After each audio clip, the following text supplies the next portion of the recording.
Welcome to Pixel Pizza, Did she say pizza? your ultimate source for chiptunes, video game talk, and pepperoni. Delivered to you from Los Angeles and into the digital cyberspace of the 2020s. Pizza power! That's right, one super giant pizza.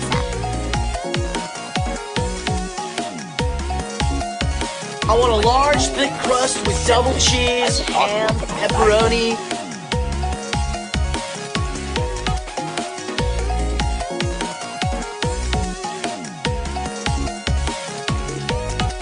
Hey, where's my pizza? Pizza time. Welcome back to the Pixel Pizza Podcast, listeners. You just heard from our chiptune artist of the week, Niku Q, and that track was called Cloud-like Memento. So hope you enjoyed that. And now we are here with our guests this week. I am very excited to be speaking to the two co-founders of Moonhood Studios, based in Gothenburg, Sweden. You may know their work from Lost in Random and the just-released Midnight Walk. This is Klaus Lyngeled and Olov Redmalm. How are you guys doing? Hi. Great. We're doing great. Hi. Yeah, we're doing Great to good. be here. Very good. Yeah, thanks for having us. Awesome. Glad to hear. So each of you guys, when in your lives did you know you wanted to work in games? Ooh. Um, Do you ooh, want to start, Olaf? sure. I think my childhood is closer to me than yours, maybe. But Yeah, it's a bit younger. yeah, Even yeah. I was numbers. I was a kid when I played Messiah, one of your games, Klaus, that you worked on with Shiny Entertainment, and it was so difficult. But I loved the art style. It was like, how do I learn this game? I need to experience the whole thing. But yeah, no. Well, when Klaus was already working with video games, I was growing up playing. Shuffle Puck and Civilization and Warlords on an old black and white Macintosh.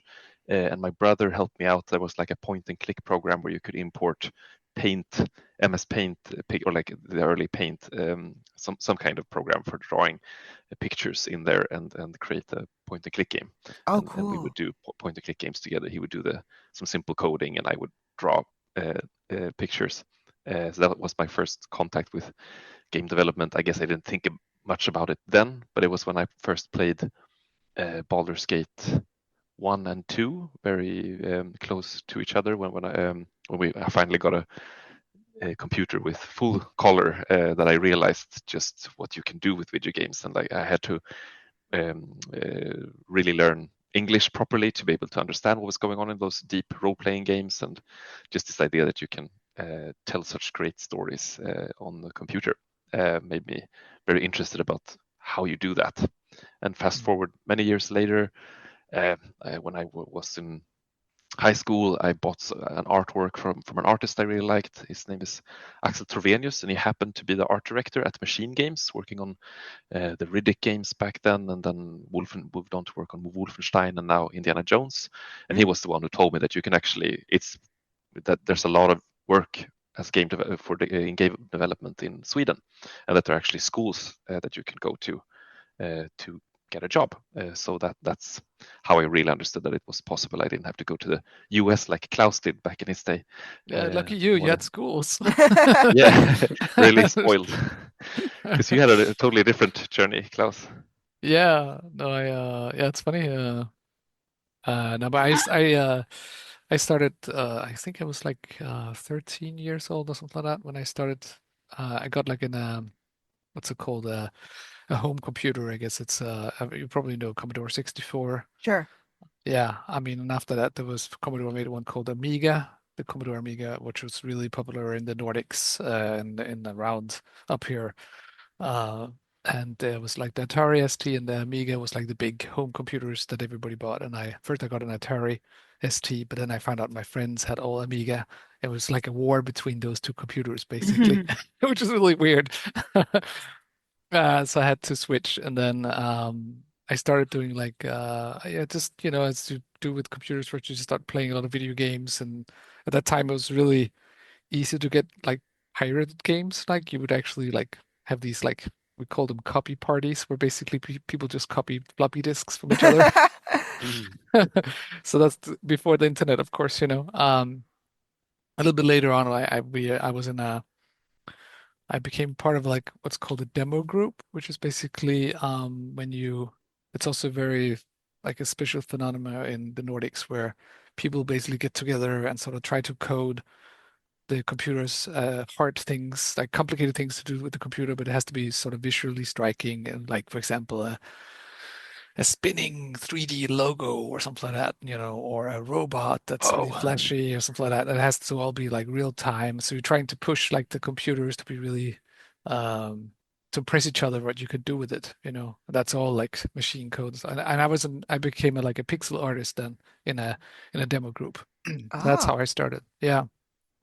So I was like sitting there in Deluxe Paint, it was called like a little pixel program and trying to become really good at that. But quite quickly, I met a friend, a really good friend, who was making a video game. Oh, it's like, well, I'm not just doing these demos. I'm also trying to make a video game. I'm like, yeah, I'm into that. I'm gonna make a video game. So we quite quickly started like a little uh, project together, and that's became sort of my first company, actually, me and him. Um, and the funny thing is, we were actually three people on that project. So me as an artist, the programmer, and then musician called Christian Björklund, which is also we call him Kotten, and he was a pine cone in Sweden. pinecone, yeah, because he was the music guy on that project or that team, you know, and we actually used him. We connected again for the Moonhood Studios, and he oh, actually helped us out doing all the sound designs for and that's like, you know, honestly 30 years ago, you know. So he came back and did all the sound designs for this game together with Ola, who's also the sound designer, the main sound designer. And it's just so funny because he's been working on like a big high profile games in the years. So he's worked on like Little Nightmares and oh, wow. yeah. So yeah, it's that's kind of how I started out with this kind of little team there where we're doing video games and just you know just having fun on the weekends basically. And then that sort of slowly grew into us actually getting a real contract, and then I quit school. I was supposed to be a math and physics teacher actually. So yeah. Wow. And when did you go to America and study there? So I didn't go to study. I was actually so I the thing that happened was that I started this little company called Liquid Design, which was doing this Amiga game, and then we ported it for PC. And then I found some friends in a different city who were doing similar types of games. And I went over, and it's a long story too, but we basically moved into this apartment together, and we all worked from the same apartment and had a company from the same apartment. It was a horrible place, actually. Just bunch of dudes working all the time. Um, but it was quite fun too. So that was sort of in between. But then after a while, I got kind of like a little bit bored with the type of games that you would do in Sweden at that time. It was very technical driven, everything, and there was really not a lot of people who were into sort of like character designs or Hmm. stories. It was mainly like there was a lot of physics driven games like car games, racing games, that kind of stuff, which I thought was really kind of boring in a way. And then I played a game called MDK from Shiny Entertainment. And then also done another game before called Earthworm Jim, Hmm. which probably a lot of people know about in America, which was the TV series, of course, too. So they were quite famous. And I was like, you know, I'm gonna apply over there. So I just sent my show reel to them, you know, I emailed them. And weirdly enough, they replied and like got onto an interview, and it was a really cool small studio. And actually, you're in Los Angeles, aren't you? Yeah. Yeah. This was in Laguna Beach. Oh, So okay. the yeah. So I got the job in Laguna Beach and started working there, and I worked with them for like 3 years, actually, almost four Wow. years. Yeah, yeah. So that's kind of like yeah, very quickly into how I get started. But I mean, I mean, what was so neat about that company was that it was pretty small. Even at that time, it was kind of indie in a way. But it was also very lot of Europeans working there, a lot of mixed, you know, from all sorts of places, from different places of the country. Because the guy who owned it, David Perry, which is quite a well-known guy, Hmm. he he was from England originally, so and he had worked at Virgin Interactive before, I think, or something like that. And he started this company, and he just really liked bringing in people from everywhere. So it was a really cool place to work when you were like early 20s, you know. Yeah. Yeah, I'm sure. I used to take some classes with somebody who was, I think, involved there. Do you know Keith Aram? No, I don't actually. Okay, But he they was a also they sound guy. oh yeah, okay. Well, they continued for a long time after I left also, so Oh, it's okay. been around for a while, you know. Yeah. I think they continue like I don't know, probably 8 years after, and then I think it sort of dissolved. Yeah. Mm-hmm. But it was a super cool place because, you know, you came from Sweden where it's just like really cold and everything, and you go there and the studio was literally on the beach, you know, you could Wow. actually see that, you know, Just the opposite. Yeah, there was like surfboards inside the office and yeah, it was amazing actually. Yeah. Mm. I'm sure. So how did you two initially meet? Well, I was Yeah, you I start. finished. Yeah, sure. I finished. I mean, there's a whole story about Klaus founding, of course, Zoink Games right way before I joined, and but during that time I was studying at the Game Assembly. I had studied comics also for a while, got into that, and thought I'd be a comic artist. I guess I Oh. still am, but I haven't really managed to survive on that yet. And then I came back to the dream of becoming a game developer. Saw that there was again the great a great school here in Sweden in Malmö called the Game Assembly, where they Yeah, have they're like meet great and greet too. afterwards, and you can meet all the different game developers who come and sort of speed date with you Hmm. and see if you're something fitting. And you know, I built up this idea to be like a 3D character artist at some bigger AAA game studio because that was the cool thing to be, I guess. And I was really nervous. I'd gone through a couple of dates that didn't feel right, and then I was in the cafeteria, and my principal, Ann-Sophie Sydov, who's a really powerhouse of a yeah, she's great Yeah, at she's motivating amazing, amazing students. person. Yeah, Yeah. shout out. And he was like, "What are you doing?" Like, "I'm taking a break." "No, you aren't. Come with me. You need to meet somebody." And she took me with her and put me on a chair in front of Klaus, and he was showing me Fe, Yeah. which was the EA Originals title with a little forest flying squirrel that you play in like this very like abstract kind of Nordic forest, and I just loved the look of it. It was like nothing I had um, expected from that day. And yeah, I got I got a internship offer from Creative Assembly, working on some Warhammer game as a 3D artist, I think, and or working with Klaus with all different kinds of things like storytelling, storyboards, environment art. I got to try it all, and it was really where my heart was, just trying all different things. And we hit it off pretty quickly, and with the same kind of bad humor and storytelling. We worked on Flipping Death Yeah. together, and we Yeah. quickly shaped our own kind of writer's room. And I got my first director gig with Ghost Giant that Klaus created the concept for. We co-directed Lost in Random And I think and some before other. that we started at Faye, but you also we did a lot of writing together on Flipping Death, actually. Yeah, Remember that? uh, Yeah. And you did some yeah. voice acting already there. Oh yeah, that's where I started out. Yeah, you were gracious enough to give me some. I had done some voice acting for school projects before, much like you, Jared, Mhm. so I had a little bit of a portfolio to show Klaus. I was like, okay, but only if I get to listen to it first to just make sure that it works. And some Sure. of it, I yeah. think And since then, your yeah. first character was a zombie alpaca, I think it was. Oh yeah, yeah. Was great. Dream job, really. Can't complain. Yeah. Going from Yeah. working in home service to working as a zombie alpaca Yeah. voice actor. Yeah. Yeah. Do you No, remember but what the voice was for that? Oh well, it sounds like something like this, I guess. oh, you I'm a remember that? zombie alpaca. It's great. Yeah, that And was there so was a cool. gameplay element where you could like use his spit, like spit Oh and yeah, that's things true. to Yeah, you activate could stuff. spit him. Yeah, So it was a I yeah, good love time. that. yeah. No, that was really fun. I think we, like you said, we really hit it off early on with like just I could see that this guy was really, and so like what's so good with Olaf, of course, is that he's really good at drawing too, and for us it's so easy to like doodle something the way we were thinking about something, we could just write it down. And of course, you're really good with storyboards and so on. So it's so easy to talk about things that way. It's like a great way to communicate with each other, you know. So Yeah. yeah, like same goofy humor also. Yeah, no, it was just like Klaus really wanted with his studio was really to see the worlds we haven't explored before, and it was just like, yeah, this is what I want to do, something new, not necessarily just. I'm a big Star Wars fan, but like I don't know if I would have traded the journey I've had for working at something that's already established and come up with. And this way, I mean, today sitting with Klaus and coming up with the Midnight Walk and the next thing is really yeah, just a lot of creative fun.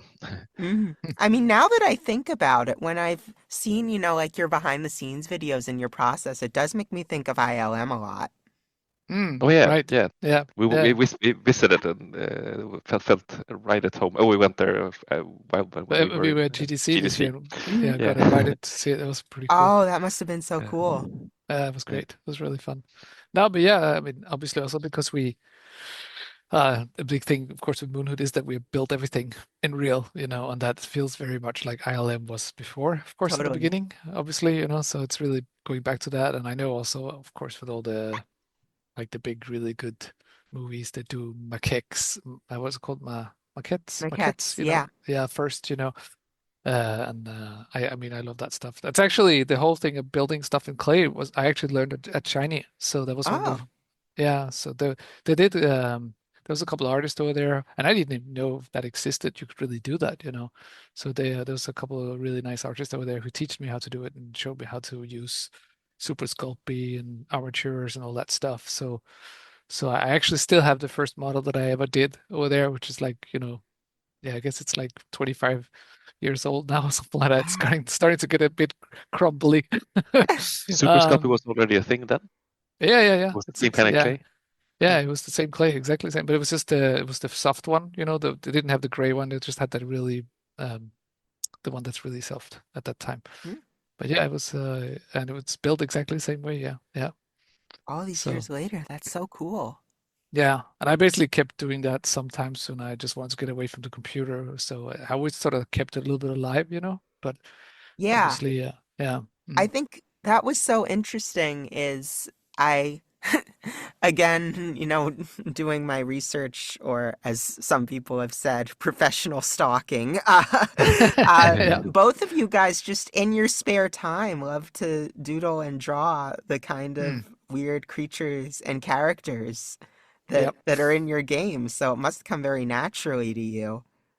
Yeah. Yeah, no, it's just, it's just something you do all the time, basically, you know. It's actually yeah, I think that's the best time of the day for me is really when I wake up in the morning and I just get like an hour to sit down and just sketch before going to work. I think Hmm. that's so relaxing and so nice, and that's also when your brain is like still a little bit dreamy, you know. Yeah. So I think everything we hasn't meet. been, yeah, sorry. I think. No, sorry, I interrupted you. No, Or that's did you fine. No, want I to? was just, yeah, yeah, it's a good time. It's a really relaxing way to start the day, and it's also like everything hasn't solidified yet, and you haven't gone into all these tasks that you have to do for the day. So it's just like a really, so yeah, I think we both draw a lot actually I to think we relax in a way. Yeah. Yeah, for Sorry. sure. And like not just to relax, but I also think our different approaches to drawing and our styles kind of meet halfway, or like they meet at work. Klaus, Mm, like correct me if I'm wrong, but I think when you draw, you're very deep diving into the design and the silhouette and like really getting into what the character is and how it looks and all the materials and everything. And you have a lot of patience there. While mm, me as a storyboardist and comic artist, like draw have been getting used to drawing a character many times over and over again in many comic squares to get on with the mm, story. So like mm, mm, I'm patiently kind of sketching these moments or series of events, and you're like, oh, but what if that boring stick figure is this really interesting juicy character that mm. adds to the storytelling that way, and like we complement each other well, I think there. Yeah, no, And definitely. also in Yeah, game design, you're very like really think what's happening here in moment to moment, like what's actually happening. Can you Yeah. describe to every second what's going on here in this scenario we're trying to imagine in a gameplay scenario?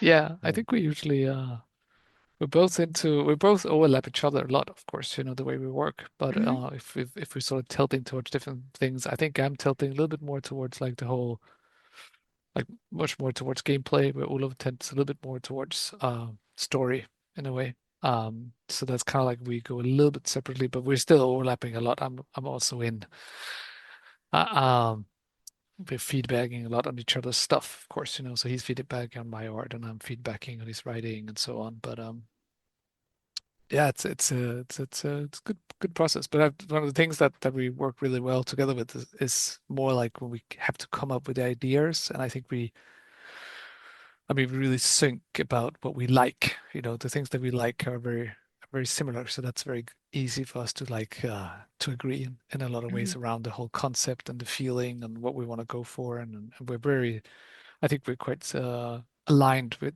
things like that. So it's very easy in a way to give each other a lot of freedom. Yeah. yeah. So Yeah. what was your first process like with Lost and Random and working together as co-directors? I think it started Uh, out with, I mean, I'm busy wrapping up, for instance, Ghost Giant. yeah. I think it was in that case, Klaus starts to think about where the studio should go next. Comes with me with this painting of a girl holding a die, exploring a card. I mean, a giant board game world. And like, Mm, mm. what if? What do you think about this? And then we start Yeah. having lunches, spinning away, talking about the details. What does that mean for the world and the gameplay and the world building? Yeah. And then yeah, I think yeah. yeah, I think at Zoink it was very often me. Weirdly enough, we had a little bit of extra time. Everybody else was always super engaged into the projects 'cause they had to finish them off, and so I had a little bit extra time to sort of think about what we had to do next, and so it happened quite often that I was like sitting almost with a small, almost like a prototype team or something like that first, or just a few people that I could bounce ideas with, trying to come up with what the new concept would be, or the new sort of main, bigger, broad strokes of what the project would be. So yeah, but Lost in Random was really like it actually started with first that I wanted to do something because we'd done Flipping Death with Stick It to the Man Hmm. and Faye, and everything was quite colorful. So I was like, I want to do something really dark. It didn't turn that dark out in the end, as I actually wanted to. I wanted to be even darker. So we got even darker with Midnight Walk, which is good. So it's sort of Hmm. been going that direction. Um, We made a really dark demo for Lost in Random that was even yes, darker we had a with your quite dark direction demo. there. Mm. Yeah. And I feel like Oh. we revisited that with the Midnight Walker. Like, let's really make it dark this time. Yes, it's gonna Yeah. have heart, but the visuals and like there's gonna be Yeah. horror Yeah. and Yeah. yeah, you want those Exactly. contrasts. Lost in Random Yeah, I was more think kind of our blockbuster project, where Midnight it's Sure. Walker kind is of our like Twin Peaks. I usually it feels a bit more Harry Potter, I would say. It's kind Yeah, of I could see cozy in that. some ways. Yeah, but I mean, but the way we started is like I had the main idea, the broad idea of basically, oh, it's a girl, she has a die. Think I had the idea of like the world was split into six because of the six sides of the die, and kind of like a main concept of that she was, she had to, everybody had to throw their die to become somebody, that would decide it. So kind of like a weird Hunger Games kind of feel to it. Hmm. And then from there, uh, we started bouncing ideas and sort of, and me, it wasn't just, I would also say Victor, our art director, was very involved. We brought Victor him in a Becker, lot yeah, of times. Yeah. Because also sometimes when me and Ola wasn't agreeing, it would be good to have a third guy who would come in and basically, I think yeah, this, and then we're like, okay. yeah. Um, And but yeah, Martin Storm, it's who kind of made up the nitty grittiness of the combat design in there, and like yeah, solved yeah, yeah, the problems that all of these ideas introduce, all yeah. the game design problems in a way. Yeah, And they just released now a spin-off of the game actually. Oh, I don't know if really? you've seen, yeah, called Eternal Die, and he's the game director on that. Oh, that's So great. yeah, yeah. So it's kind of like a roguelite. It came out, I think it came out yesterday. So it's got good Wow, reviews. congratulations Yeah, to him. yeah. So yeah, but I think a lot of times the way we work is I really like that we don't come up with everything as we're developing it. We sort of like it becomes almost like a journey for us too as Hmm. we're developing the game, we come up with more and more of the story. So it's not fully locked down. There are a lot of times where we might kind of know the ending, I would say, but we don't know exactly all the different twists and turns on the way. And we give ourselves, even though the game is being developed, we still continue changing the story and adding to the story as we're doing it. Yeah. If it's Not least it's because mm, not least because like new game mechanics come up, like with this, for instance, this blinking mechanic in the mm, Midnight Walk, where you can close your eyes to sort of meditate away objects, change enemies and the world around you. Also ties very much into the narrative and gives ideas for really powerful moments that we wouldn't mm, have had otherwise if we just written the whole story from A to C yeah, to begin yeah. with. And a lot of times it's also like it's is actually a production issue too. We have quite, I'd say, I mean, we had games, for example, that were just 1 year development. Ghost Giant was a little bit more than a year, so they're quite short. So we kind of have to like develop the game as we're developing the story. So it can be a bit stressful, but it makes it you have to sort of have to compress everything into the same time almost. Unfortunately, sometimes, but I think it turns out really well sometimes also with that. Mm. Yeah, I think I'm correct me if I'm wrong, but I think I remember hearing it's interesting that it was a similar thing with the Midnight Walk, where sort of the idea of Potboy came first, Yeah, and yeah. then everything else came from there. So that sort of character first idea of game development. A good Yes, hook, Is something that's that's very put on the true. front of a box.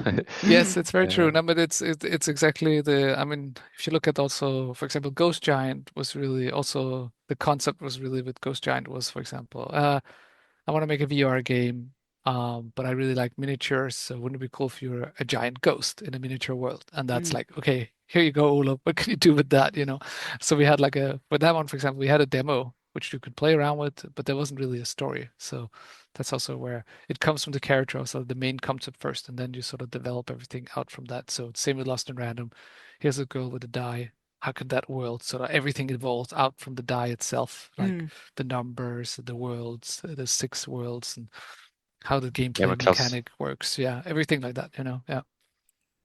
yeah, when Klaus showed me the first, showed me the first and only iteration of Potboy's model, and like, wouldn't it be cool if there was this dark world and you have a little lantern creature with you with a little flame from his head, and like you have to light up the world, and like immediately, of course, there's so much already there. To me, there's so much interesting symbolism and I mean, the fire as a theme is Mm. so ancient and broad and relatable, from passion to like comfort to destructiveness and all of it. And there's so much story to. I mean, it's stories are originally shared around a campfire. It's and so it's just such a strong storytelling mechanism and symbol in itself. So it really felt sometimes that it wrote itself. And also the way we work there is like, while I'm maybe writing and sketching some story moments, some themes and ideas there, Klaus has from nowhere just created this really tantalizing character, just modeled a character that also gives me like, makes me wonder like, who is that and what's their story, Mm. and do we get to Mm. know the whole story in a game? And I mean, for instance, you had already modeled these little head characters, these headlings, Yes. and you had already modeled the Molgrim, this kind of Grook or slug troll monster that lives in the swamps. And I look at those and think like, well, what happened? Like, what if those two were combined? What if the little Mm. heads are terrorized by the Molgrim, and what happened? And we start asking ourselves, but what happened to their bodies? Maybe they were Yeah. banished because they waged war against each other with fire, and all of these things combine and create chemical reactions. And it's just a Mm. really fun way to work with both art and narrative and design, all of them kind of flip like a flipper game, bouncing the ball Yeah. between each other. Yeah. Yeah. Yeah. There was a. I was like, it's funny, like, yeah, like we even had some characters. We had if you played the game, there's this witch with two heads, for example. That was for a long time we didn't. We call it the soothsayer. I think her name is now. And Yeah, for a long time she wasn't in the game, but as we're Ah. developing the game, we're basically I kind of really wanted to get her in there because I thought she was so beautiful. But Olov was like, I don't know how to fit it in there, And then suddenly, just one day, I know now. So Yeah, it came I in mean, also quite late, also, yeah.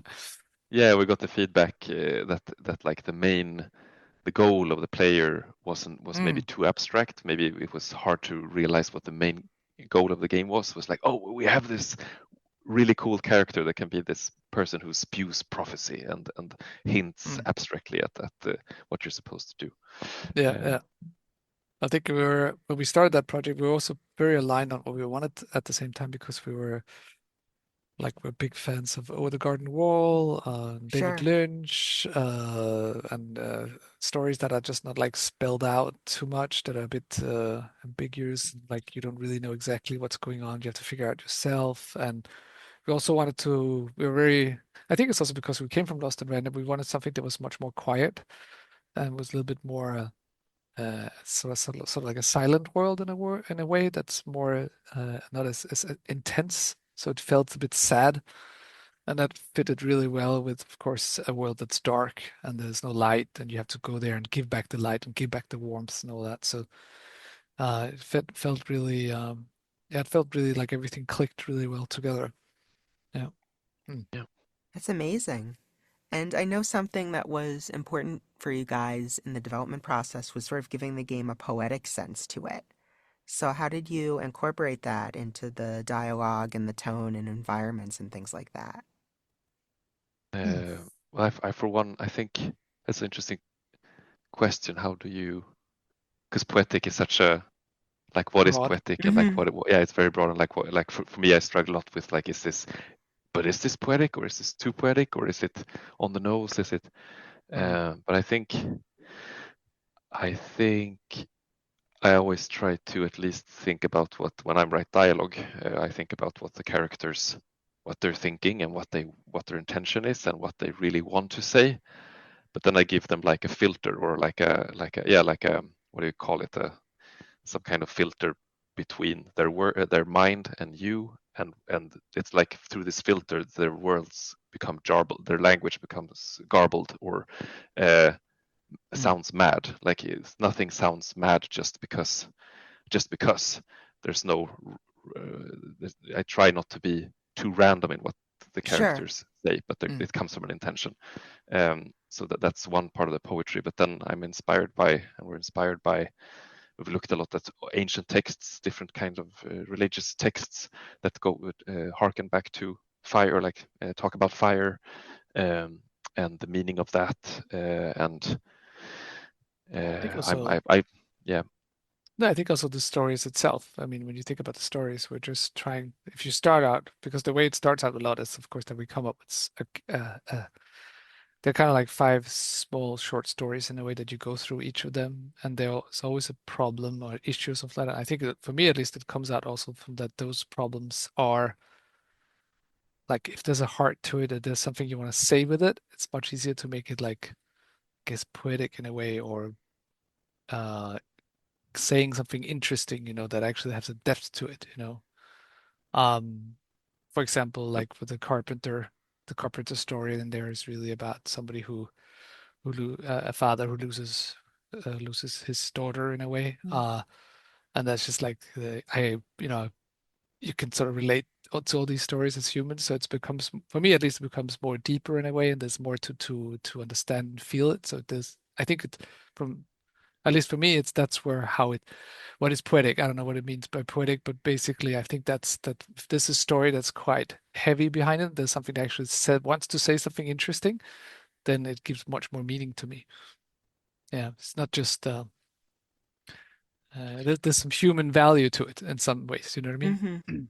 yeah, and I think for me, and I think as both like hearing about what made the pot boy and this lantern creature with the fire from his head and the theme of fire and all these monsters that want to eat the creature's fire, to me that struck a really deep chord with me, and us both coming out from a really heavy, long, big project like Lost in Random, kind of creatively burnt out, Sure. and looking to regain that spark.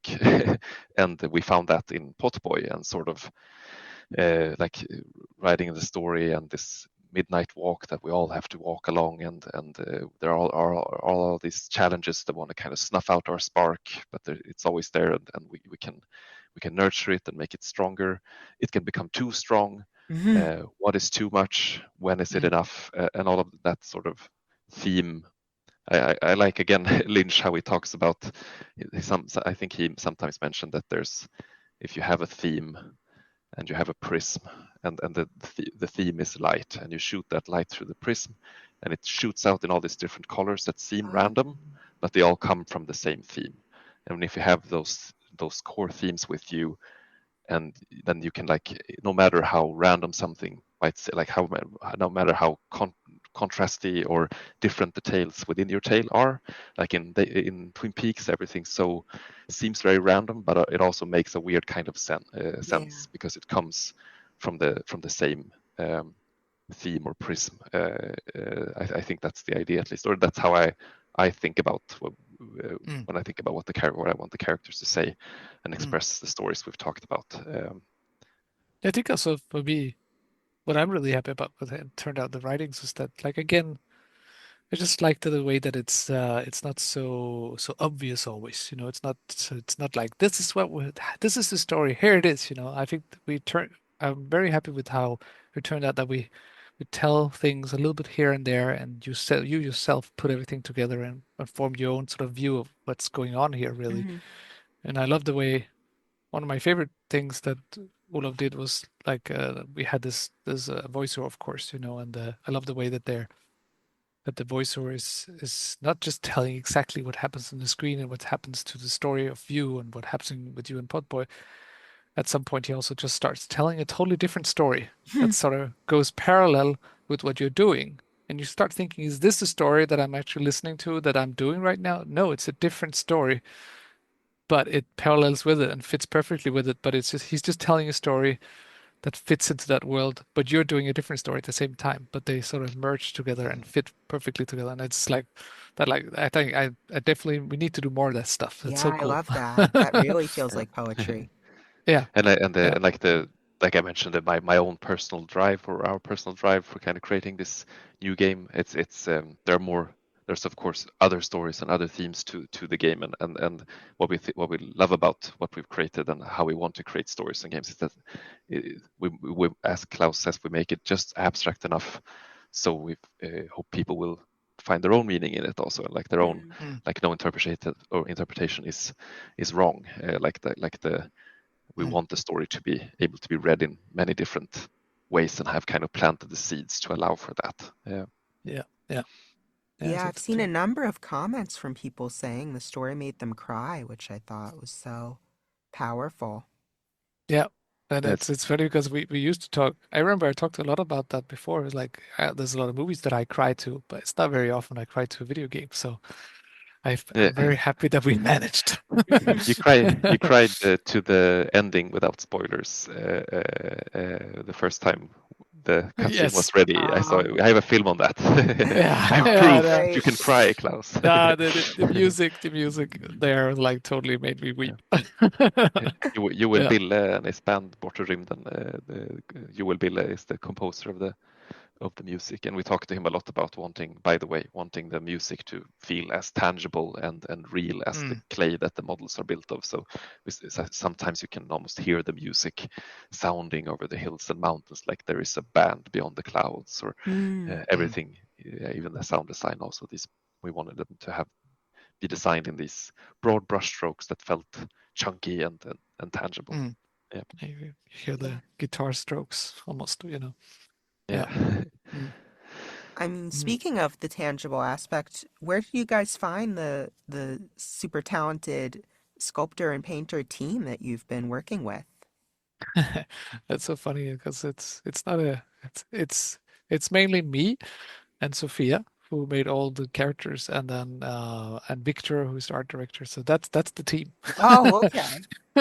We're not that many. with some interns who've come and go. There's been some interns coming in and help out, yeah. But I mean, it's interesting. I also thought, like, I thought at the beginning, it's like, oh, we're gonna have to go out and find, because I started out making most of the characters in the beginning. We did the pitch and the demo and all that, so I had all these characters that had a home that we started using. And but then I thought like, oh, we're gonna have to find sculptors that we need to bring in, or professional sculptors, or and we did talk to a few of them too, but we ended up like hiring Sophia right out of school actually, and she was more of a really good at drawing, of course, and she was a game artist. So I basically just teached her how to do the sculptures, and from there we just went on and continued doing that. And then Victor had already done a few sculptures too from the previous project, so he knew a bit about it. He's super talented with everything artistically. So it was like we said yesterday. I think it was today. Was that Victor's is good at everything.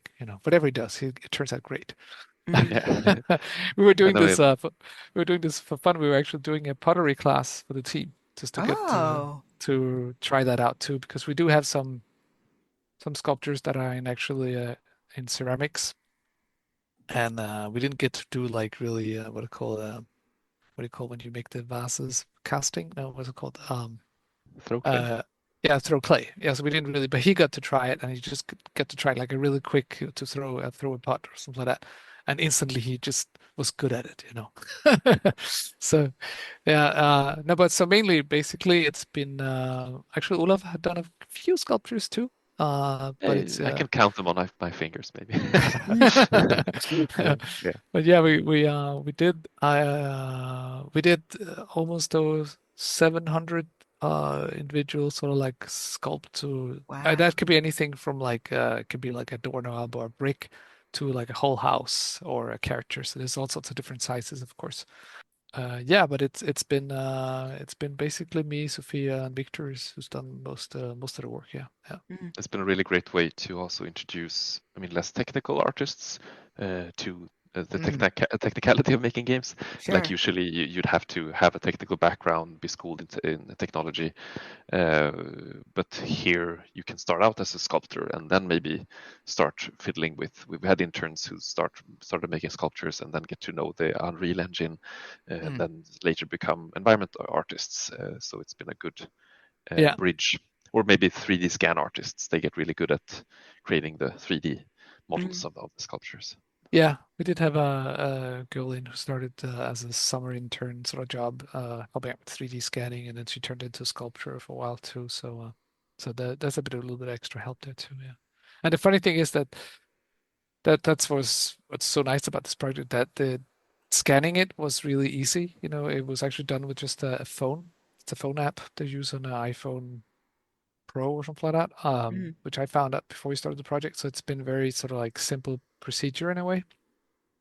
And I wouldn't have done it if I tried this before, a long time before. Scanning objects, 3D scanning was very complicated. It took forever to sort of process. But these new apps, you basically do it, it's uploaded into the cloud, and it sort of spits out the model. There's a little bit of like we have to do a little bit of extra stuff on top of the models after once we finished it to sort of clean them up. But it's very it's pretty automatic procedure. So it's that's also why we could do so many models. That's great.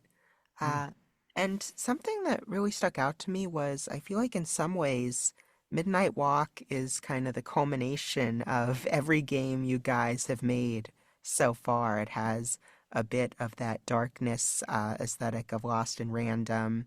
It Hmm. has that more emotional storytelling of Fee. It has a bit of the kind of dark, twisted sense of humor of Flipping Death and Stick It to Yeah. the Man. Yeah. And so yeah, where do you go from here now that you've sort of put all those things together? I Well, we were so excited to of course continue in the same vein with the yeah. art. I'm not sure how much we can. Uh, we're of course we already know what we're doing and Mm. we're way ahead with it. We're in pre-production. Of course. Mm. I think if you follow us on Instagram and all those You social media places, you'll be able to see some mysterious making ofs coming up during Mhm. these coming months. What do you say, yeah, yeah. Klaus? Yeah, no, for sure. Yeah, we're pretty we don't talk exactly about what it is yet, but Of it's course. but we do one thing we do know, of course, and you'll see that on Instagram. We were doing everything continuing clay, we continue. The idea is really that Moonhood's gonna that's how we're gonna make games.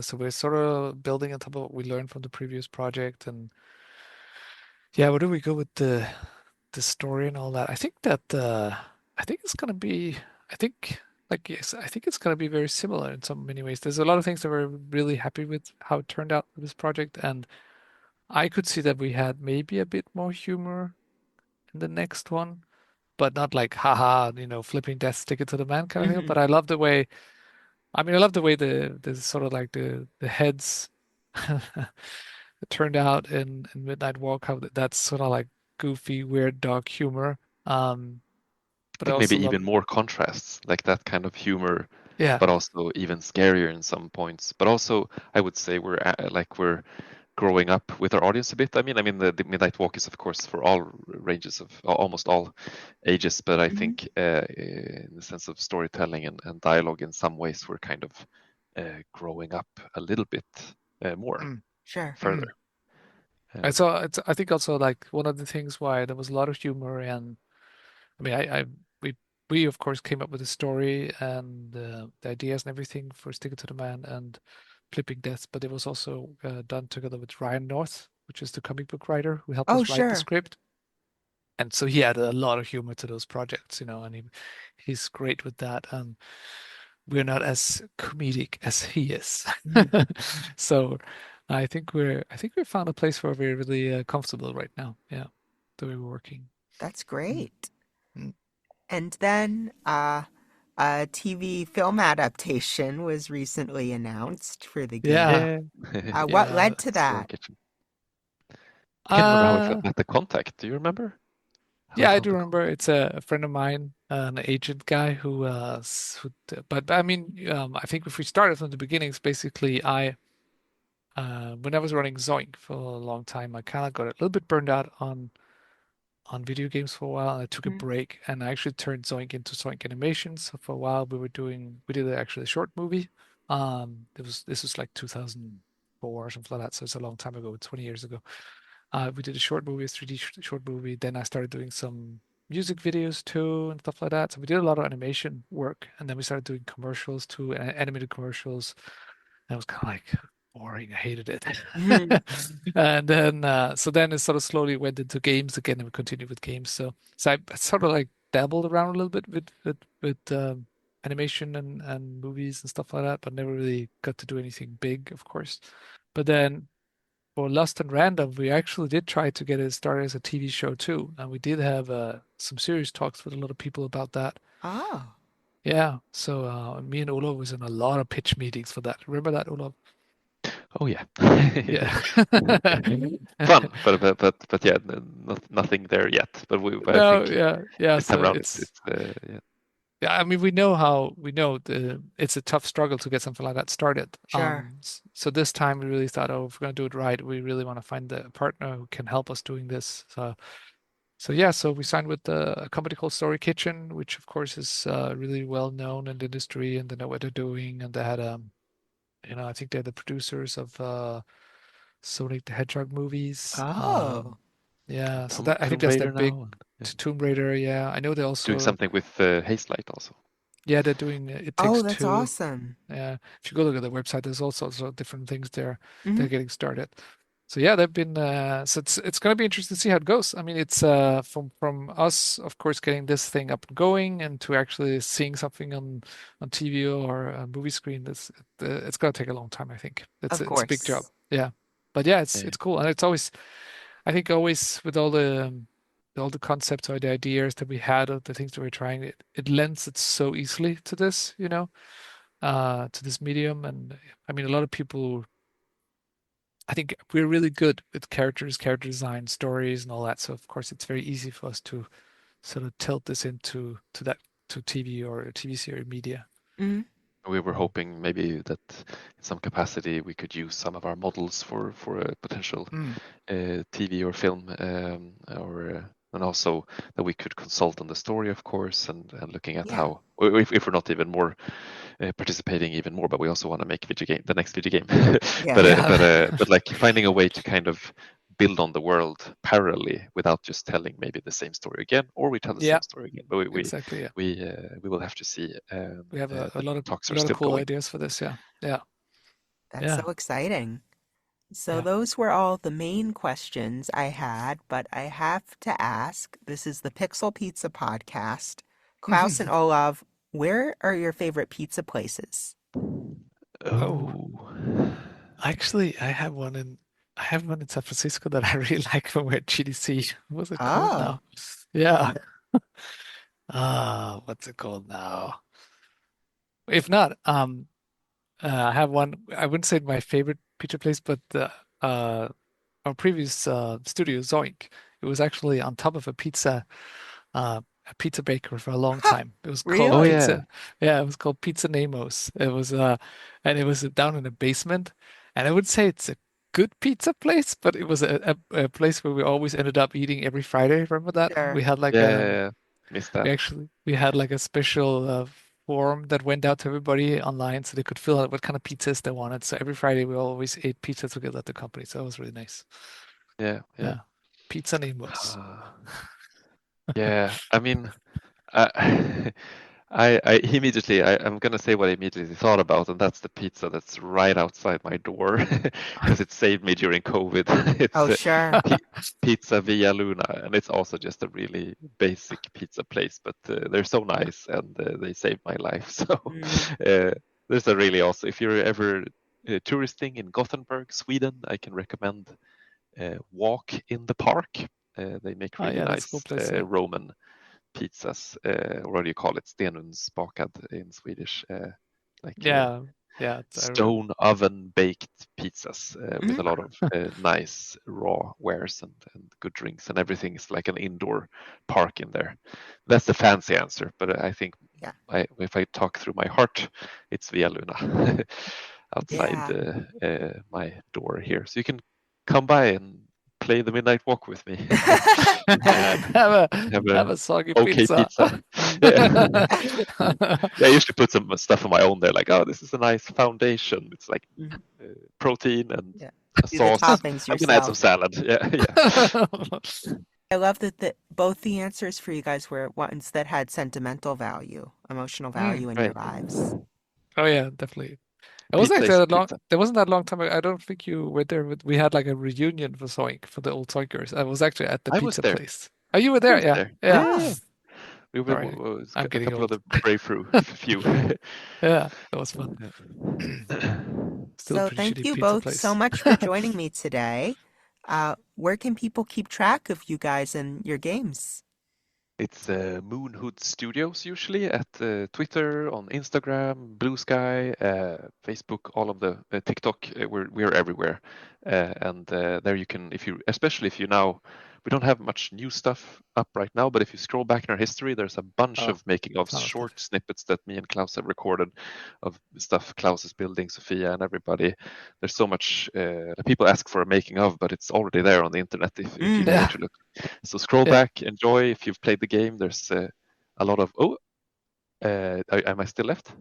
I'm Yeah. still here. Sorry. Yeah, yeah. There's a lot of great content out there already. Yeah, yeah. Moonhood Studios, And you can follow and Ola. I'm Where at. can I find you? Oh yeah, I'm at. Oh, how do you say this? At OLOVR Oliver, Mhm. and Klaus is Yeah, at. I'm at Zoinkling. So it's Zoink Ling Zoinkling.